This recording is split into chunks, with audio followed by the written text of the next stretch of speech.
NPC world. Thanks for 5. How do you determine the size of the wick needed to drive up and down? Thanks.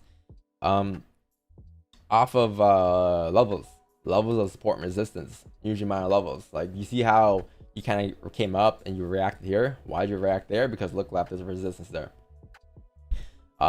If you were to drive down now, where's your next level of reaction? You're gonna see a reaction probably around this point right here, right exactly here. You're gonna see price. If price were to drive down, you're gonna see it come down towards here and have like a small reaction, right? So same thing when I look for wicks. If I'm looking for a wick down as your next area for a wick down, I'm looking to see it tap into 261. That's likely where you'll reject off of if you were to reject. But in this case here, you likely won't reject because the 1 hour candle closed below the range in the 4 count flip, right? That likely won't happen, but you will see it like react a little bit. So you're gonna see it push down like this, right? And then the moment it taps it, it's gonna go boom, and it's gonna leave something like this. And after that, it might just continue to drive further down if it were to come down and re-break the lows. For the rest of the candle, but that's kind of how I base it off of. Like, let's say you were to close above like this, right? Let's say you were to close above like this, 2166. Where's your bottom going to be? Likely going to be the most recent support, which is going to be here. So if I'm looking for a bottom to be grabbed, I'm looking to see a tap into like 2166 level.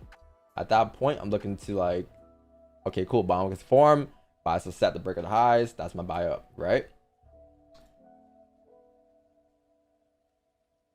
Like you can't always be like 100% accurate with the wicks, but you can only base off of the most logical levels. Like that's all you can really do.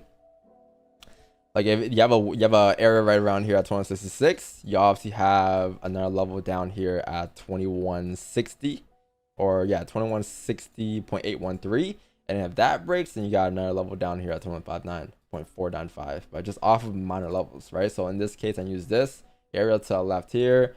There's been rejections there in the past, same thing here, rejections there in the past, and then same thing here, right? So those are your minor levels on the way down towards 2157.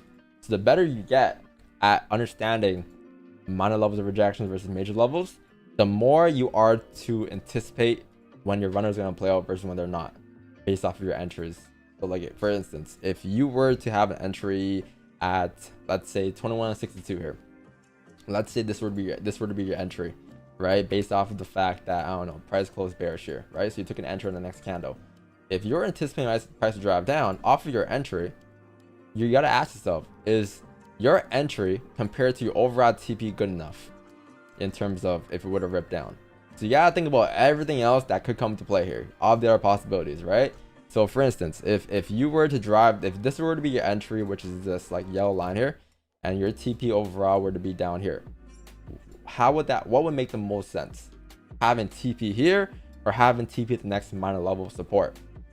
So you gotta ask the question, say, okay, if this is my entry, what can happen here?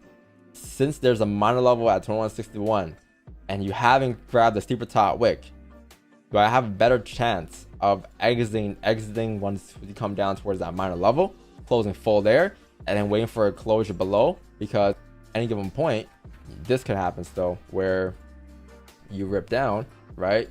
And then next thing you know, you grab the top wick to drive further down, right? So from your entry, is this valid as a TP down here? Or is it better to set your TP here and wait for more closures once you grab a top wick to drive further down below here, right? And sometimes like you can do both. You can grab the clean range, I guess, down here, and you can also grab the closures below as well, right? But you have to understand your trades very well, and you have to understand all the different angles the market's gonna throw at you. Okay, so that's kind of what I've been getting better with over the years. Also, like mainly end of Q4 last year and beginning of Q1 this year, we got better at determining runners. But because back in the day, we used to always like just, okay, TP, stop loss, done, that's it. But over time, we got better because we realized that, okay, now our runners are gonna play out 85% or 95% of the time. My runners hit break even. Why?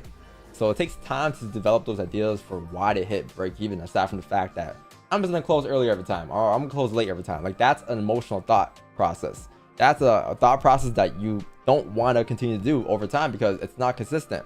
But if you have a logical point of view every single time off of what you want to take a base or TP off of, right, you're gonna have a higher chance of seeing those TPs play out. But that just takes a shit ton of time to develop, right? So that's kind of what I've been doing, I guess, on stream with you guys, and we'll see how far